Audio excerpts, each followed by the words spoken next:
तुम्हें एक सही उपाय बता सकता हूँ, लेकिन उसके लिए तुम्हें कल सुबह मुझे मिलना होगा, तभी वह तरीका मैं तुम्हें बताऊंगा।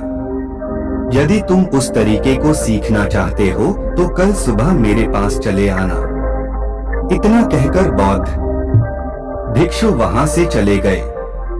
लेकिन उन बौद्ध भिक्षु की सारी बातें उस लड़के के कानों में गूंज रही थी। वह यह समझ नहीं पा रहा था कि आखिर वे बौद्ध भिक्षु उसे कौन सा मार्ग दिखाने वाले, वह ऐसा कौन सा उपाय बता देंगे जिससे उसके जीवन से आलस्य हमेशा हमेशा के लिए खत्म हो जाएगा। देखते ही देखते रात हो गई।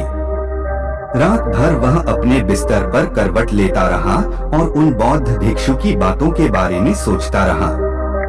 इसी प्रकार देखते सुबह हो गई और वह लड़का उन बौद्ध भिक्षुओं के पास जा पहुंचा। वह लड़का उन बौद्ध भिक्षु को प्रणाम करता है और कहता है, गुरुवर, जैसा कि आपने कहा था, लीजिए मैं आ गया। अब मुझे वह मार्ग बता दीजिए जिससे मैं अपने जीवन से इस आलस्य को निकाल सकता हूँ। तभी बौद्ध भिक्षु उस लड़के से कहते हैं, बेटा, जब भी तुम्हारा मन दुविधा में हो, तुम निर्णय न ले पा रहे हो और तुम्हारे मन में तरह तरह के प्रश्न उठ रहे हो कि मैं क्या करूं, कैसे करूं, इस कार्य को पूर्ण कैसे करूं, ये सब कैसे होगा, तब तुम वास्तविकता में अपने अतीत से सोच रहे हो। पिछली बार तुम्हारे ऐसा करने पर क्या हुआ, या अतीत में तुमसे लोगों ने क्या कहा था। तो आज से कभी भी अपने अतीत से नहीं बल्कि भविष्य से सोचो। इस पर लड़का कहता है, भविष्य से, वह भला कैसे। तभी बौद्ध भिक्षु उस लड़के से कहते हैं, मान लो कि तुम्हें आज किसी भी चीज की कमी नहीं, तुम्हारे पास वो हर चीज है जो तुम चाहते हो, वो सारी सुख सुविधाएं। तो अब बताओ, तुम अपना जीवन कैसे व्यतीत करना चाहोगी। उन बौद्ध भिक्षु की यह बात सुनकर वह लड़का कुछ देर के लिए सोच में पड़ गया, क्योंकि आज तक उसने सभी गांव वालों के केवल ताने ही सुने थे। किसी ने भी आज तक उसके जीवन के बारे में उससे ऐसी बात नहीं की थी और वह गुरुवार उसे आने वाले भविष्य के बारे में उससे बातें कर रहे थे। उन बौद्ध भिक्षु की यह बात सुनकर वह लड़का खुद से प्रश्न करने लग गया कि अगर मेरे पास सब कुछ होगा, धन की कोई कमी नहीं होगी और सारी सुख सुविधाएं होंगी, तो मैं अपना जीवन कैसे व्यतीत करूंगा। कुछ देर सोच विचार करने के बाद वह उन बौद्ध भिक्षु से कहता है, गुरुवर, मैं यह दुनिया घूमना चाहूंगा, पहाड़ों पर चढ़ना चाहूंगा, समुद्र की रेत पर चलना चाहूंगा और मैं एक बहुत बड़ा व्यापारी बनना चाहूंगा। तभी अचानक उस लड़के का ध्यान टूट गया और वह उन बौद्ध भिक्षु से कहता है, परंतु हे गुरुवर, यह सब कैसे संभव होगा। केवल मेरी मात्र सोच लेने से तो ये सब पूरा नहीं होने वाला। उसके ऐसा कहते ही उसके अतीत में बीती हुई सारी घटनाएं उसकी आंखों के सामने से गुजरने लगी और वह एक बार फिर से निराश होने लगा। और अब वह यह सोचने लगा कि मेरे पास तो पैसे ही नहीं है, तो मैं भला व्यापार कैसे कर सकता। नहीं, मेरे पास व्यापार का कोई अनुभव है। ऐसी स्थिति में मैं भला यहाँ से कैसे निकल सकता हूँ। उस लड़के के इस प्रश्न का जवाब देते हुए वह बौद्ध भिक्षु उस लड़के से कहते हैं, बनते, हर रात में सोने से पहले तुम हर दिन अपना लक्ष्य एक कागज पर लिखो और सुबह उठकर सबसे पहले उस लक्ष्य को देखो और सोचो कि उस लक्ष्य को पाने के लिए तुम आज क्या कर सकते हो, और जो भी तुमने उस कागज पर लिखा होगा उस कार्य को उसी दिन पूरा करने की हर मुमकिन कोशिश करो। इस पर वह लड़का कहता है, ठीक है, आप सच कह रहे हैं, लेकिन जब मैं बहुत सोचने लगता हूँ तो मेरा मन बेचैन होने लगता है और मन में तरह तरह के विचार उठने लगते हैं और इन विचारों को शांत करने के लिए मैं सो जाता हूँ ताकि वह विचार मुझे परेशान न कर पाए। उस लड़के की इस समस्या का समाधान करते हुए वह बौद्ध भिक्षु उस लड़के से कहते हैं, बेटा, अंतर्मन की चाल को पकड़ो और शब्दों की मदद से नया भविष्य बनाओ। तभी लड़का कहता है, हे गुरुवर, आप क्या कहना चाहते हैं। मैं आपकी बात समझ नहीं पा रहा है। इस पर बौद्ध भिक्षु मुस्कुराते हुए कहते हैं, बेटा कैसे होगा? ये जो सवाल है, ये सवाल नहीं बल्कि एक डर है जो तुम्हारे अंतर्मन में बैठा हुआ है, जो तुम्हें अगला कदम लेने से रोक रहा है, तुम्हें कदम आगे बढ़ने से रोक रहा है। यदि तुम वास्तविकता देखो तो किसी को भी नहीं पता होता कि वह कार्य कैसे हो, लेकिन एक इंसान जब दृढ़ निश्चय कर लेता है तो वह अपने उद्देश्य को सामने रखकर लगातार प्रयास करता रहता है और वह अपनी सफलता प्राप्त कर ही लेता है। तभी वो लड़का उन बौद्ध भिक्षु से कहता है कि हे गुरुवर, अगर ऐसी बात है तो मन में बार बार चिंता क्यों होती है? मन बार बार बेचैन क्यों हो उठता है? इस पर बौद्ध भिक्षु कहते हैं, बेटा, क्योंकि तुम्हें डर है कि तुम कमजोर हो, तुम्हारे अंतर्मन में बैठा है कि तुम में कुछ कमी है, तुम किसी काम के नहीं हो, और यही कारण है कि तुम कोशिश करने से डरते हो, क्योंकि तुम्हारा अंतर्मन हमेशा तुम्हें रोकता रहता है। जब भी तो कोई कार्य शुरू करना चाहते हो, तुम्हारा मन तुमसे पहले कह देता है, इससे आगे मत बढ़ना, अन्यथा तुम हार जाओगे, और इसी कारण तुम्हें चिंता होने लगती है, तुम्हारा मन बेचैन होने लगता है। तभी वो लड़का कहता है, गुरुदेव, आपने जो कुछ भी कहा वो बिल्कुल सत्य है, लेकिन अब आप ही मुझे बताइए कि मैं इस परेशानी से बाहर कैसे निकलूं। इसका जवाब देते हुए वो बौद्ध भिक्षु उस लड़के से कहते हैं, बेटा, इस समस्या का समाधान बहुत ही आसान और सरल है। तुमने देखा होगा कि अक्सर ही हम अपने आप को दोष देते रहते हैं, अपने आप को तरह तरह के अपशब्द कहते रहते हैं जो हमारे अंतर्मन में जाकर बैठ जाते हैं और वही हमें आगे बढ़ने से रोकते हैं।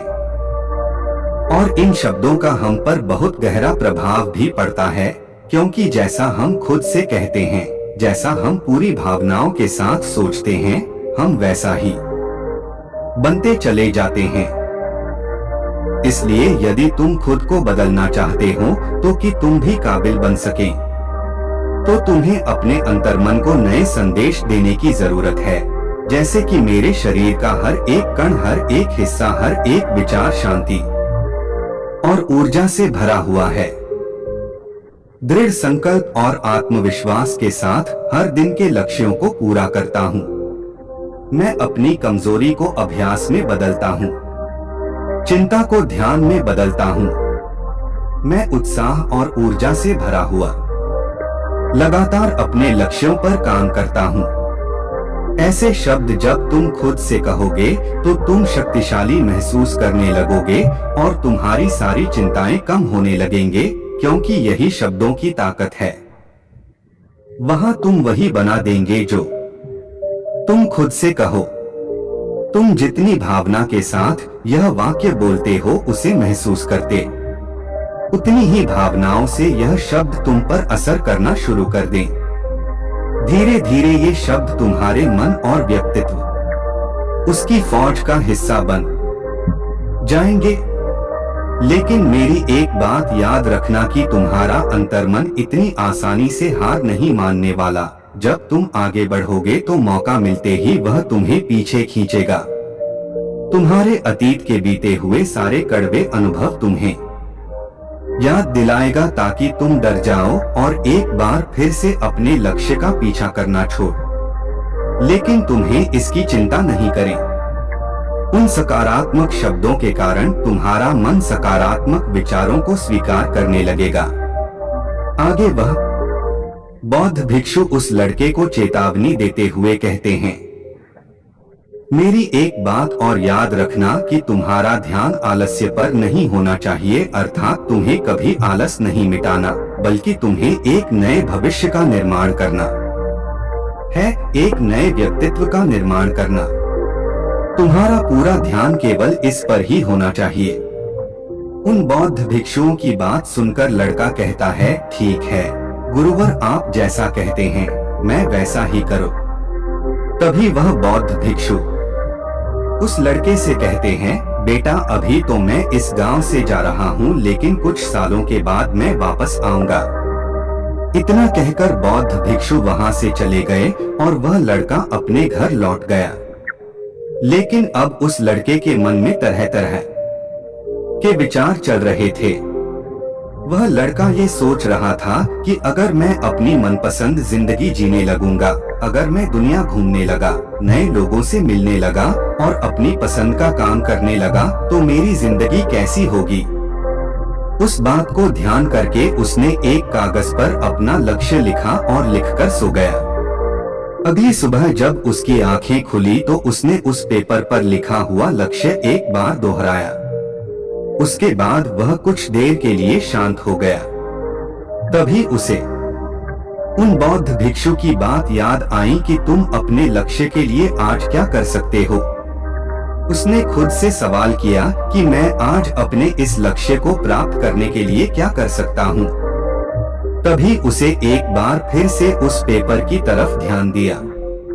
उस पेपर पर लिखा था कि मैं बाजार जाता हूँ और लोग व्यापार करने की कौन सी चीज है, कौन से सामान लेकर आते हैं। मैं उन चीजों को देखता, उन चीजों को पता करता। वो पढ़ने के बाद तुरंत ही बाजार चला गया। वो अलग अलग दुकानों पर बैठा उसने देखा, लेकिन उसे कुछ समझ नहीं आ रहा था, क्योंकि लोग अलग अलग व्यापार कर रहे थे, अलग अलग तरह की चीजें और सामान ले रहे थे और किसी ने उसकी कोई मदद नहीं की। वो बहुत उदास हो गया और निराश होकर वापस घर लौट आया। तभी उस लड़के को उन बौद्ध भिक्षु की एक और बात याद आई। शब्दों में बहुत ताकत है और शब्द हमारा जीवन बदल सकते हैं। उसे वह सकारात्मक विचार याद आए। वह उन्हें सुबह शाम दोहराने लगा और अब से वह हर दिन ऐसा ही करता। देखते ही देखते 1 महीना बीत चुका था, लेकिन अब तक उसके जीवन में कोई बदलाव नहीं आया था। अब वह लड़का ये सोचकर निराश होने लगा था कि उसके जीवन में तो कुछ भी परिवर्तन नहीं हो रहा। लेकिन 1 महीने के बाद उसे महसूस हो रहा था कि वह पहले से अच्छा महसूस कर रहा है। उसका दिमाग अब अच्छी तरह से सोच पा रहा है। वह पहले से ज्यादा चलने फिरने लगा है। धीरे धीरे उसे समझ में आने लगा कि जो लोग आगे बढ़ते हैं, महान काम करते हैं, उनकी सोच में कितना अंतर होता है। वे लोग हमेशा शक्तिशाली विचार सोचते हैं। दूसरों की छोटी सोच और डर से वह कभी प्रभावित नहीं हो। जब भी उनके सामने कोई मुश्किल आन पड़ती है तो वह घबराते नहीं, बल्कि उस समस्या का समाधान निकालते हैं। इस समस्या के समाधान पर ध्यान केंद्रित करते हैं और ना ही वह कभी किसी का इंतजार करते हैं। वह केवल खुद पर विश्वास करते हैं और तुरंत ही कदम आगे बढ़ाते। जब उस लड़के को ये सारी बातें समझ में आने लगी तो उसने भी धीरे धीरे अपने कदम आगे बढ़ाने शुरू किए। उसने बिल्कुल वैसा ही व्यवहार करना शुरू किया। अब से वो कभी खाली नहीं बैठता था।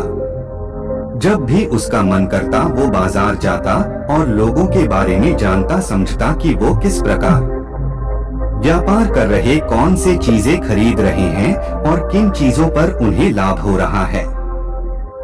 और जब उसका मन करता तो अपने पिता की मदद भी करता था। वो अपने पिता के साथ मंडी में जाता, वहां पर जाकर मोल भाव करता तो हमेशा कुछ न कुछ सीखने में ही जुटा रहता है। तभी एक दिन गांव में एक मसाले का व्यापारी आया। उसे कुछ पढ़े लिखे नौजवानों की जरूरत थी जो माल की गिनती कर सके और हिसाब रखने का काम कर सके। वह लड़का अपने लक्ष्य को डोट जानता था कि उसे क्या पाना है। उसे समझ में आ गया था कि इस काम से उसे बहुत कुछ सीखने को मिलेगा। बेहिचक उस सेठ के पास पहुंच गया। वह जानता था कि उसे उस काम के बहुत कम पैसे मिलेंगे, लेकिन फिर भी वह उस काम को करने के लिए तैयार था। अब उस लड़के की सोच पूरी तरह से बदल चुकी। अब वह बाकी लोगों की तरह नहीं सोचता था, बहुत ईमानदार और समझदारी से काम करता था। देखते ही देखते करीब 3 महीने बीत गए और अब व्यापारी यह समझ चुका था कि नौजवान बहुत ही समझदार है और वह उसे व्यापार में बहुत मदद करता है। इसलिए उस मसाले के व्यापारी ने उस लड़के को अपना सहायक बना लिया। उस व्यापारी ने देखा कि इस लड़के की दिनचर्या सबसे अलग है। ये हर दिन पढ़ता है, लिखता है, सुबह उठकर ध्यान करता है, नई चीजें सीखता है। परेशानी आई तो भी विचलित नहीं होता। ये सबसे सम्मान से बात करता है, सबका आदर करता है। देखते ही देखते 1 साल बीत चुके थे और अब तो व्यापारी उस नौजवान से बहुत खुश था। उसने धीरे धीरे उस नौजवान को व्यापार के सारे गुण सिखा दिए और देखते ही देखते वह लड़का अब एक छोटा सा व्यापारी बन चुका था। और जब उस लड़के के अंदर व्यापार की समझ आ गई तो उसने जड़ी बूटियों का व्यापार शुरू कर दिया और देखते ही देखते केवल कुछ ही वर्षों में उस नगर का सबसे बड़ा व्यापारी बन गया। लोग उसे सबसे बड़े व्यापारी के नाम से जानने लगे। उसकी नाम दूर दूर तक फैल नहीं। करीब 5 वर्षों बाद जब वह वापस अपने घर लौटा तो लोग बहुत हैरान थे। उसे देखकर लोग बहुत अचंभित थे। उसके सारे जानने वालों ने उस लड़के से पूछा, तुम इतना कैसे बदल गए? तब उसने कहा, उन गुरु ने सच ही कहा था, शब्दों से हम जीवन बदल सकते हैं।